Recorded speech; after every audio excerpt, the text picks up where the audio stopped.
John Kobylt Show, KFI, AM 640, live everywhere on the iHeartRadio app. We're on from 1 until 4. After 4 o'clock, if you missed anything, and we had a lot of stuff today, so you go listen after 4 o'clock to the podcast, John Kobylt On Demand. It's the same as the radio show, just goes by quicker. And we now have Nathan Hochman here. He's running for LA County DA against George Gascon. And you're going to beat George Gascon, right? Yeah. So we're the whole world is counting on you here, not to put any pressure. Well, I appreciate that. Thank you very much for having me on your show. Thanks for coming on. I went to your event, as you know, last week, and I was really struck by how the way you were presenting yourself, that you don't want to do anything radical by historic standards here in LA.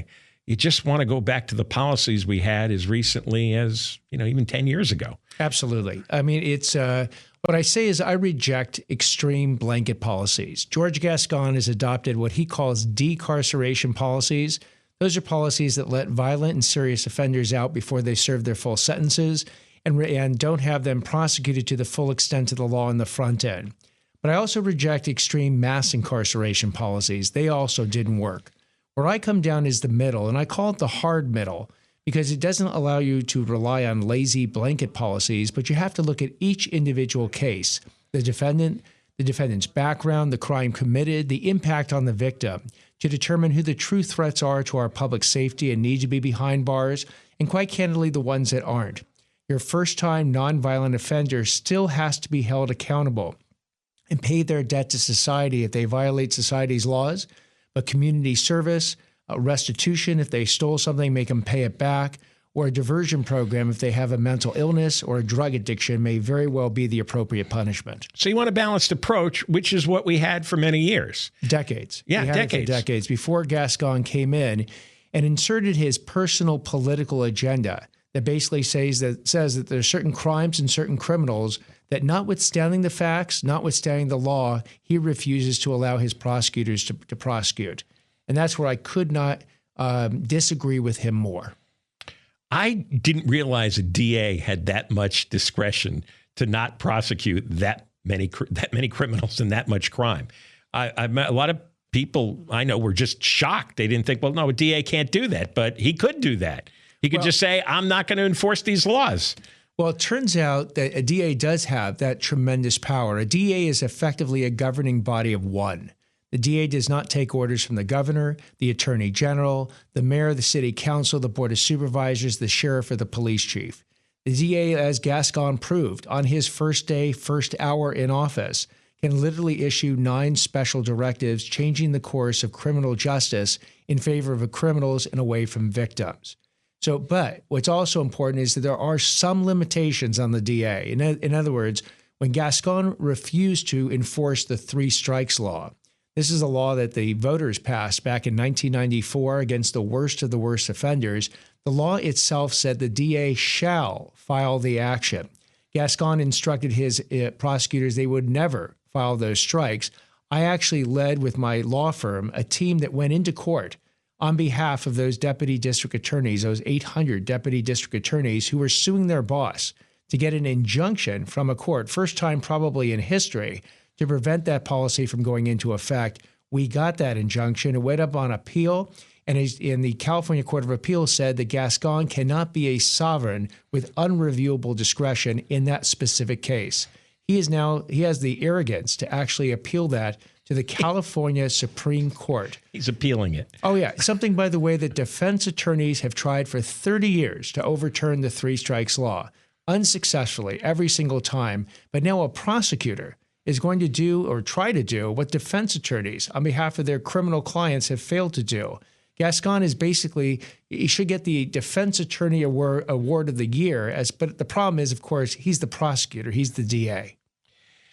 You said during your appearance last week that crime in LA in 2014 was at the lowest point over a 50-year period. That's right. Talk about that. I mean, in other words, you take a 50-year period around 2014, and that was the best year. Oh, yeah. If you look at the statistics in 2014, just a mere 10 years ago, it actually, on all statistical measurements, crime was at its lowest point in 50 years. And what was going right back then? Well, you had a DA doing her job. It was Jackie Lacey. You actually had law enforcement backed by the DA's office doing their job.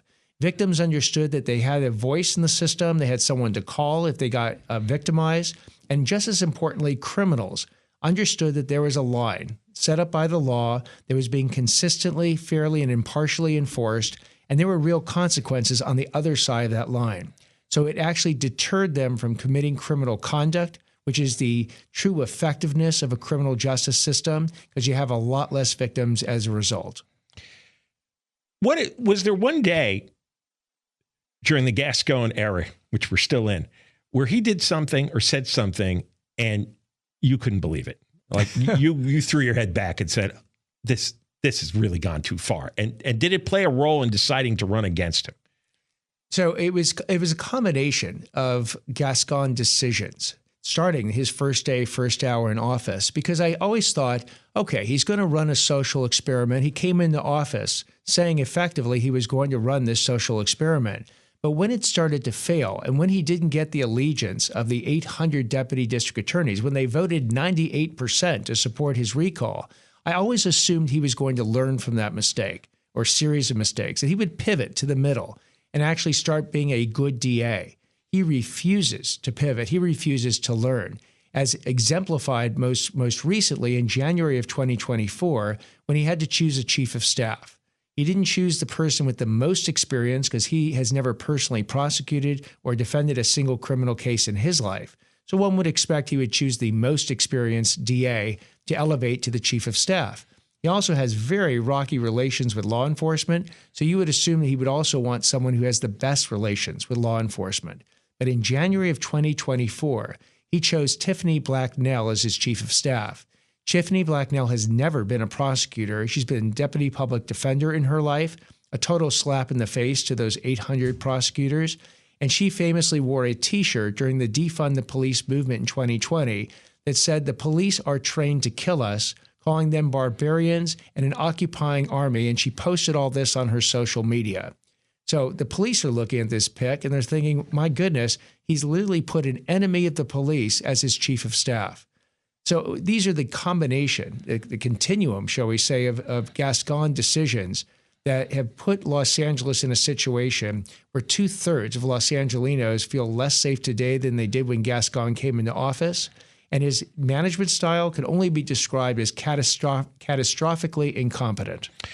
You were at, we'll talk about this next, got to take a commercial break, but you were at the event about Johnny Wachter, the General Hospital actor that was shot to death. Thieves who were stealing his catalytic converter. It just happened recently. And you spoke at that. I want to talk about the reaction you had because we played a long clip from that and just the response of the public to his friend, I think Micah Parker is his name. And the response to you was quite stunning considering it was downtown LA and a lot of actors and actresses were in attendance and they liked your message. So let's get into that next. Earlier today, there was an event in honor of Johnny Wachter, the actor, General Hospital, who was shot to death a couple of weeks ago in downtown LA, coming out of a bar where he also worked, and came up to his car, and it was somebody. Well, it was a team removing a catalytic converter. He said something to them, and they shot him to death. And no suspect has been apprehended yet, but his friends and family and all kinds of interested parties. There was a big event today where they spoke of him, and you were there and you spoke. Describe what happened and because we played some tapes of the crowd, and everyone's very angry, and they're angry with the city and they're angry with Gascón that things like this are happening. Talk about what you saw and heard. Yeah, no, it was an amazing event. And a guy named Micah Parker was one of Johnny's friends, helped set it up. And what he wanted to do is call attention to this case because he did not want this case to be swept under the rug like a lot of cases in Los Angeles County have been. And so he started with a website. He started with an Instagram post. And he said, you know what? And he started to get reaction. Hundreds of people contacting him, trying to see what they could do to bring justice for Johnny, to see if they could catch those three killers that basically were stealing his catalytic converter and killed him for it, which is insane. So sure enough, we estimate over 200 people showed up today at the spot at which he was gunned down in downtown L.A. Micah spoke, his brother spoke, and it was incredibly moving because these people were basically saying enough is enough.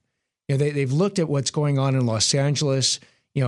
Micah described L.A. as a hellscape at this point for people's safety from the City of Angels that he came to Los Angeles for years and years ago.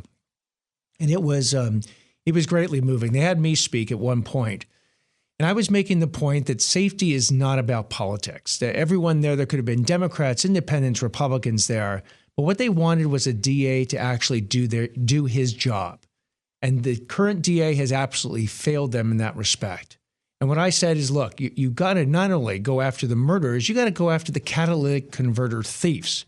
That to actually stop that crime, the crime should never have even been in process if LA was truly going after not only, by the way, the thieves, but the people they fence, the copper that they get out of the catalytic converters too, and the people that ultimately buy that copper from the fences. If you actually had a DA that knew how to do the job, and Gascon doesn't, and could empower both law enforcement and his fellow DAs to do their jobs, then you would not have a situation where the criminals have been so emboldened that they think they can just steal that catalytic converter with impunity and then actually shoot someone who gets slightly in their way. Right. And they don't have any fear that they're going to get apprehended. And even if they get apprehended, they don't think the sentence will be anything too disruptive to their lives. Oh, not at all. No, they're really emboldened. Right before you came on, the last story we did was about the copper wires being stolen from the 6th Street Bridge, and the bridge is going dark. And the city's response 6 months ago was to set up a task force. And nothing has happened, and they're stealing more and more copper wire, and the bridge is getting darker and darker, and now people can't take a walk or a jog anymore at night. Oh, absolutely. And the same thing, by the way, where Johnny Wachter's car was. They pointed out that at 3 a.m., when he actually got gunned down, the streetlights surrounding those blocks don't work anymore because the crooks have actually stolen the copper wire from those streetlights as well. And sure enough, that part of what they're operating in is the dark. That's where the criminals like to operate best. And Gascon has basically instituted policies that have emboldened these criminals to commit these type of crimes with no end in sight. So the frustration level from this was huge. People were screaming, "Justice for Johnny. When do we want it? Now?" And they started to march all the way from Johnny's basically effectively his gravesite, if you want to look at it, where he parked his car and got murdered, all the way to City Hall and the DA's office, demanding justice. And by the way, it wasn't just justice for Johnny. They want to prevent the future Johnnies. That's what I told people. If you bring a new DA in, hopefully you'll capture those 3 murders, but then you'll actually send the message to anybody thinking of either stealing a catalytic converter in the future or pulling a gun and shooting someone, that the lines in our society are now enforced again. The consequences for your actions will be real, so don't commit those crimes in the first place. This has been a hell of an experiment the last 10 years, especially the last 4. Oh, I mean, you do have a great argument to say, look, we've tried it your way, and there's nobody happy here. Well, and it even goes beyond that. So right after that press conference, I actually held my own press conference. And the guy who introduced me and endorsed me was a guy named Jeff Rosen, who's the DA from Santa Clara County. That's the second largest, it's basically the largest county north of Los Angeles. He's a Democrat, lifelong Democrat. And what he said right to everyone there is that it's not about politics. It's about which person will keep people and their families safe. And he said, look, George Gascon has run that experiment. He has failed. Now we need to bring in someone not with 0 level of experience, but 34 years of experience, as I do have, as both a prosecutor and a defense attorney. And he was joined, and this was the amazing part of this press conference, is that behind me were over 75 deputy district attorneys who are basically working for George Gascon right now, but came down to support this press conference for Nathan Hochman to be the next DA. You have a lot of your competitors from the primary who've endorsed you. John McKinney actually spoke at this press conference, Maria Ramirez was right there. Jonathan Hatami has endorsed me. Craig Mitchell, David Milton, Lloyd Masson have endorsed me. No one will be endorsing George Gascon. And what's impressive about that is 3 of those people still work for George Gascon right now and are brave enough to say, look, we're standing up for Hochman in this race because you have failed the people of L.A. County. What do you expect from Gascon in terms of a campaign? He's got obviously nothing to run on. The place is a disaster. So what's he going to say? 4 more years of this? Exactly what he won't say, because he's not going to run on his experience, because he literally has never personally prosecuted or defended a criminal case. I've done this for 34 years, 10 as a prosecutor, doing over 100 cases, 24 years as a defense attorney, defending over 200 cases. So 34 years versus 0 is not a winning argument on experience. He's not going to run on his record, because his record for public safety is an absolute disaster. Violent crimes are up every single year compared to the year he entered office. Property crimes are up double digits. Shoplifting up over 81% last year alone, and those are the reported shoplifting incidents. We have fentanyl poisonings killing more 18 to 35-year-olds than anything else. You have follow home robberies, car break-ins at record levels. You have homelessness at a crisis proportion, and we're even the capital of human trafficking. This is not a winning record for Gascon to run on. So he's going to try and politicize the race. He's going to say this is Democrats versus someone who has been a Republican. But here's what he won't tell you. He won't tell you about my political journey nor his. I spent the first 20 years as a Democrat, then the next 20 years as a Republican. Now I'm a registered independent running for a nonpartisan position where party affiliation will not be on the ballot. And you actually want an independent DA going ahead and resolving cases based on just the facts and the law and not a personal political agenda like Gascon. Now, what's Gascon's political journey? Well, he's 70 years old. He became a Democrat in 2011. So he's only been a Democrat for 13 years. He's been a Republican for 38, which means he's a former Republican longer than I've been. And I've actually been a Democrat in my life longer than him. Yet for him, this is Democrats versus independents. I did not know that Gascon was a Republican for 38 years. I've talked to several people in government who knew him years ago. He was with LAPD. I think he had a pretty high-ranking position there. And I said, what happened to him? And they all shook their head.